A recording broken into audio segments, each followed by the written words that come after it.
اور جب حضرت اسماعیل علیہ السلام چلنے کے قابل ہو گئے تو فوراً اللہ رب العزت کا حکم نازل ہوا کہ اس کو آپ ذبح کر دیں، لیکن یہ حکم خواب کے ذریعے نازل ہوا۔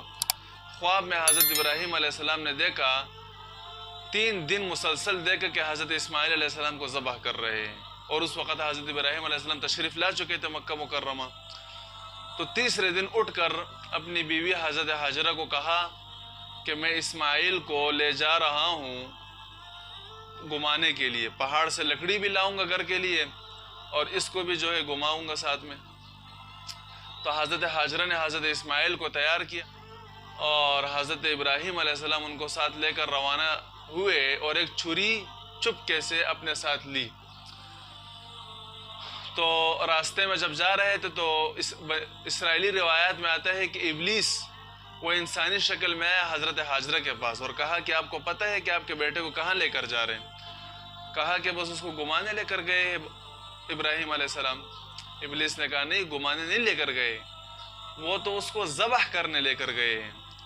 حاجرہ نے کہا کہ اس کو کیوں ذبح کریں گے، وہ تو اسی کا بیٹا ہے، کسی اور کا بیٹا تھوڑی ہے۔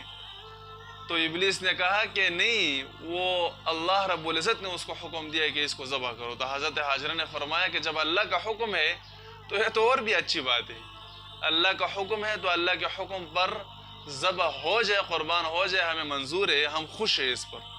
تو ابلیس مایوس ہو کر فوراً گیا اسماعیل علیہ السلام کے پاس، وہ چھوٹے بچے تھے، اس کو کہا کہ بچہ آپ کو پتہ ہے کہ آپ کے والد آپ کو کہاں لے کر جا رہے ہیں؟ کہا کہ مجھے گھمانے لے کر جا رہے ہیں۔ تو ابلیس نے کہا گھمانے نہیں لے کر جا رہے، آپ کو ذبح کرنے لے کر جا رہے ہیں۔ اسماعیل علیہ السلام نے کہا وہ مجھے کیوں ذبح کرے گا، وہ تو میرا والد ہے۔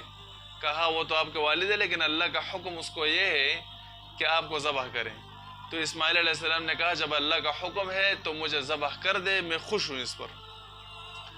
پھر گئے حضرت ابراہیم علیہ السلام کے پاس ابلیس، اس کو کہا کہ آپ اپنے بیٹے کو ذبح کرنے لے کر جا رہے ہو خواب کی وجہ سے، وہ خواب آپ کو شیطان نے دکھایا تھا۔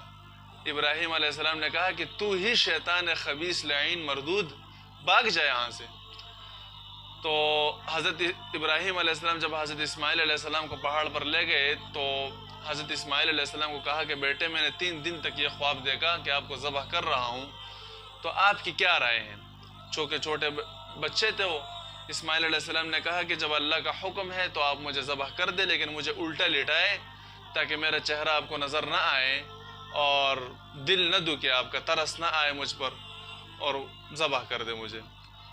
تو جب اس کو لٹایا حضرت اسماعیل علیہ السلام کو ہاتھوں سے ان کو باندھ دیا، اپنی آنکھوں پر بھی پٹی لگا دی تاکہ نظر نہ آئے، چھری تیز کر کے جب اس کے گردن پر رکھی تو چھری نے حضرت اسماعیل علیہ السلام کو نہیں کاٹا۔ اتنے میں حضرت جبرائیل علیہ السلام تشریف لے کر آئے اور ایک کبش دمبا لے کر آئے، بیڑ، اور فرمایا کہ اسماعیل کو چھوڑ دو اور اس دمبے کو آپ ذبح کر دے اس کے فدیے میں۔ تو حضرت ابراہیم علیہ السلام نے اس دمبے کو ذبح کر دیا۔ پھر اسرائیلی روایات میں آتا ہے کہ اس دمبے کو حضرت ابراہیم علیہ السلام اپنے گھر لے گئے اور ان کو کھا لیا، لیکن عبداللہ ابن عباس رضی اللہ تعالیٰ عنہ ارشاد فرماتے ہیں کہ یہ وہی دمبا تھا جو حابیل نے قربان کیا تھا۔ اور علامہ انور شاہ کشمیر رحمۃ اللہ علیہ فیض الباری میں فرماتے ہیں کہ یہی دمبا قیامت کے دن موت کی شکل میں لایا جائے گا اور حضرت یحییٰ علیہ السلام اس کو ذبح کر دیں گے، جنتی اور جہنمی دیکھیں گے کہ یہی موت ہے اور موت کو بھی موت آ جائے گی۔